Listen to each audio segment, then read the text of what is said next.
Occupy till I come.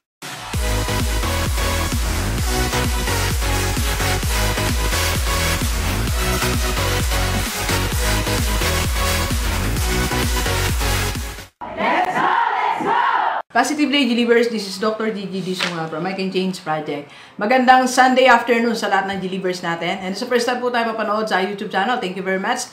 Please subscribe, click mo na po yan, Doc Gigi Disunga. Rent pa po kasi ang ilaw.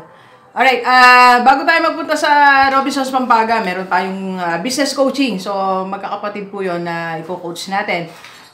Mag-vlog muna tayo kasi napakaganda ng narinig natin mensahe kanina kay Pastor Brosas. Hi Pastor, thank you very much po. Thank you for sharing. Ang team ko po kasi namin ngayon ay Occupy Till I Come. Diba? Occupy Till I Come. So, magandang message. 1 month na naming tema to sa church. At, every Sunday, kanina I'm not feeling well pero ibinako ko yung sarili ko. Kasi alam ko merong mensahe sa Lord na gustong ibigay. At ito naman ay sulit na sulit kanina. So, ang dami kong nasulat. May kasama pang luha. Anyway, so, Occupy Till I Come. Ano ba ibig sabihin ni Lord nung sinabi niya Occupy Till I Come? Bigyan ko lang po yung background. Ayan. So, wala po tayo sa Bible study. Hindi po sa Bible study. Kaya nandito kasi ang ganda ng lesson. Ang ganda ng lesson related sa pinag-aaralan nating finances, resources, and business. Okay? Nagbigay ang Panginoon ng mga tigwa 1 pound. Okay? So, binigay niya lahat equal. Yung mga kaharap niya, binigay niya po. And then, sinabi niya, Occupy till I come. Diba? Ano po ba ibig sabihin ng occupy? Ayon kay Pastor at ayon din sa akin, aking pananaw. Okay? Doon sa meaning, kung titignan mo yung setting is trade. Trade till I come. Use the money till I come. Diba? Una, may utos. Occupy. Doon sa mga nag-aaral ng English, pag may verb, di ba? Run, give, drink, eat. So, lahat ng yan, it's a command. Di ba? The different types of verb yan, di ba? So, yan natin English major, pero alam natin. So, it's a command. So, unang-una po pala, bago tayo tumungo sa main topic natin, pag merong iniwan ang Panginoon sa atin you occupy till I come. You trade before I come, till I come. Or ibig po sabihin is, it's a command. Inuutusan tayo ng Panginoon na may gawin sa buhay natin. Inuutusan niya tayo ng gumawa ng isang bagay, na kumilos, magtrabaho, mag-business, mag-trade. It's a command. Utos ng Panginoon pala yun. So, hindi dahil kailangan mo lang, but it's a commandment. Sabi niya, occupy till I come. And second, yung sinabi niyang till I come, it's a challenge. Till I come, hanggang dumating ako, hanggang matapos. Di ba, minsan may mga tao sa atin, masipag nga. Masipag pero few months lang, few years. Lalo sa mga ka-hire, di ba? Pag bago kang teacher, ang sipag mo, di ba? So, lahat na lang, may kanta ka. Naalala ko pag may nag-a-apply sa amin na, tawag dito, na teacher. Okay? So, magde-demo siya. Pag nag-demo, ang daming dala talagang. Yung isa nga, nagdala pang malaking TV, may dala ng LCD, yung extension niya, yung malaki-malaki talaga. Tinanggap naman namin, masipag din naman siya hanggang ngayon. So, pagsimula, ang sipag natin, di ba? Ang dami natin gustong gawin. Lalo pag bago ka sa organization, ang dami mong gustong gawin ng mga bagay, di ba? Pero ang challenge ni Lord, till I come. Hanggang dulo, hanggang wakas. So, the challenge is, mag-trade ka ba, magsisipag ka ba hanggang dulo? Kaya sa lahat ng mga delivers natin, yung paggawa natin, pagtatrabaho natin, una, inutos talaga ng Panginoon yan. Pangalawa, may challenge sa'yo. Yung mga ka-abroad lang, di ba? Pag first few months, di ba? Ang sipag. Di ba? Pero pag tumagal na, what's happening? Sa mga may negosyo, bagong negosyo, pag una yung business, halos hindi na matulog, punta ng punta. Pag matagal na, mga may-ari, hindi na nagpupunta. Ayun, nalugi na. So, there is a challenge. Okay? May challenge. Alright? So, yun yung prelude lang natin yan, introduction. So, ano ba yung sabihin pag sinabi ni Lord na occupy till I come? So, una, lahat pala tayo ay merong opportunity to do business. We have opportunity to trade. We have the opportunity to manage our resources. Alright? So, may opportunity. Kasi lahat, binigyan niya yung mga tao ng tigwa 1, may binigyan siya ng tigwa 1 pound Alright? So, binigyan tayo ng Panginoon na resources. Doc G, wala naman ako resources. Tingnan mo yung sarili mo. Yung skill mo, that's a resource. Yung mga talents mo, potential mo, mga resources mo yan. I-manage mo yan. There is an opportunity sa lahat sa atin. Ang dami nating opportunity. Sabi nga ni Pastor sometimes we're missing the opportunity. Sometimes, we're missing the opportunity to be rich. Sometimes, we're missing the opportunity na maging successful. Kasi, ang challenge ni Lord, till I come hindi natin natatapos or hindi natin ginagawa. So, lahat tayo mga kaibigan, kahit, Doc G, mahirap kami ngayon, wala kami, anything. Meron ka opportunity. Kung mahirap ka, may talent ka naman. Diba? Kung mahirap ka, wala kayong perang pamilya mo, pero meron kang skill, why don't you use that? That's your resource. Meron kang opportunity. You just have to manage yourself. Yourself, then your resources. That's second. So, una, meron tayong opportunity, lahat tayo. Second, you have to manage your resources. Manager ka Lahat tayo manager. Manager ka ng sarili mo. Kaya dapat i-manage mo yung sarili mo na maayos. May isa pang nabanggit si Pastor na napakaganda.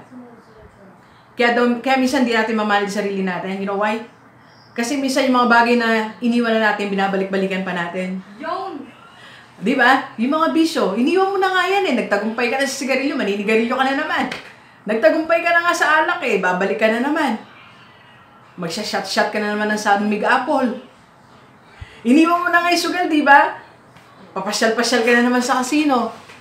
Di ba? So, yun yung sinasabi ni Pastor, may mga bagay na iniwan tayo, binabalik-balikan na naman natin. So, hindi natin kayo ma-manage resources natin.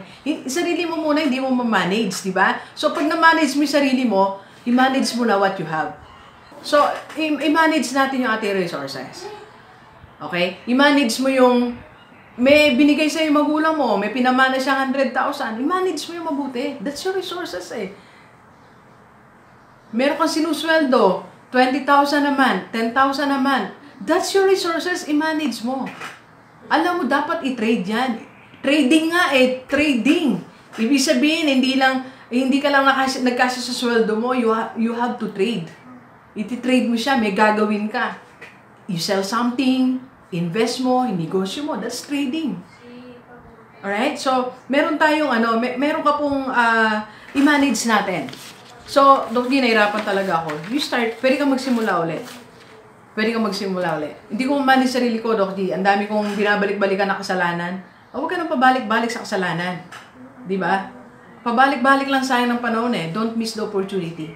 The opportunity is there. Don't miss the opportunity to be rich. Right? And number 3, eto malaga. Sa lahat ng mga hindi natin na-manage, sarili natin resources, mananagot tayo sa harap ng Panginoon. Pag napabayaan ang sarili mo, mananagot ka sa Panginoon. Kasi templo niya yan Di ba? Tahanan niya yan Pag napabayaan ang pamilya mo, pananagutan mo yan. Lalo na yung mga magulang. If you can provide for your family, may mali. Kung hindi mo bigyan ng maayos na tahanan mga anak mo, pagkain, there's wrong. Hindi mo ma-manage. Accountable ka sa Panginoon. Yung sweldo mo na winawaldas mo, may pananagutan ka. Yung kotse mo na ginagamit mo sa mga maling bagay, mananagot ka dyan. Yung kayamanan mo, resources mo na nami-mismanage mo, akala mo ganun lang, pananagutan mo yan. Because, tandaan natin ang tawag sa atin ng Panginoon, manager. Manager ka lang, you are not the owner. Sino ang owner? Ang Panginoon. Lahat ng resources na yan, bumalik nga siya, sabi niya, anong nangyari sa pera nyo? Yung isa itinago lang, di ba? Sabi nga ng Panginoon, ang tamad mo naman, itinago mo lang yung pera mo. Sana inilagay mo sa bangko, o kaya pinautang mo na lang, di ba? Ibinaw mo na sa lupa. Hindi naman nagawin may-ari, pinamanage lang sa'yo. Okay? So, sa atin lahat, yung mga, kung may pera ka ngayon 1 million, pinamanage lang sa'yo ni Lord yan. Kung meron ka ngayong bahay at lupa, magaganda sasakyan, pinapamanage lang sa'yo ni Lord yan. Kung meron kang position, mataas na position, may-ari ka ng isang kumpanya, may-ari ka ng kahit anong kumpanya na malaki, that's not yours. Pinapamanage lang sa'yo ni Lord yan. Kaya accountable tayo. May pananagutan po tayo. Alright? So, maganda. Kaya sabi ko kanina, nag-share ako after mag-message si Pastor kasi nag-announce ako. Yung ibinaon ko yung sarili ko kanina, sulit na sulit eh. Kasi, ang ganda, occupy till I come. You trade hanggang dumating ang Panginoon. You occupy. What is that niche na dapat mong i-occupy? Nandiyan na yung upuan eh, hindi yung pa ino-occupy eh. Ayan na nga yung opportunity, ayaw mo pang puntahan eh. Di ba? Ang dami nang nag-aalok sa'yo na, eto, gawin mo to, magnegosyo ka, wala pa rin eh. Di ba? Ang dami nang nag-o-offer sa'yo, mag-abroad ka, eto, maganda opportunity, kasama yung family mo, wala pa din. Eto na yung promotion, binibigay na sa'yo. Ayaw pa natin, patanggi-tanggi pa tayo, pabebe pa tayo. Alam niyo po yung pabebe. Yung ayan na yung opportunity, ayaw pa eh. Pinopromote na nga, ayaw pa. Eto na nga yung mga business partner niya, ayaw niya pa. Di ba? So, meron tayong responsibility. Una, inutusan tayo ng Panginoon. Pangalawa po natin may challenge. Ang challenge hindi lang sa una, kundi sa dulo. Alright? So, G-Leavers, tandaan natin, merong opportunity to be rich, to be successful. Kasi binigyan tayo ng Panginoon ng talent. Binigyan tayo ng skill. That's an opportunity. That's your resources. Second, manage it. First, you have to manage yourself. Then, manage your resources. And third, accountable ka sa lahat ng meron ka ngayon. Hindi libre yan. Because lahat ng yan, those are not yours. Manager ka lang. Pati buhay mo, manager ka lang eh. Kay Lord yan eh. Di ba? Alright? So, Doc G, mahirap pa tayo yung topic mo ngayon, parang mabigat. Sometimes, ganun talaga eh. Bibigatan natin para magising tayo. O masakit. Sabi ko nga, if there's a need for you to hurt you, I will hurt you just to change your life. Alright? And if you need coaching for this, Doc G, hindi ko alam paano ako magsisimula. Pero meron akong resources, hindi ko lang na ma-manage. Meron kami negosyo, hindi ko alam paano i-manage. Meron akong pera, hindi ko alam kung anong gagawin ko.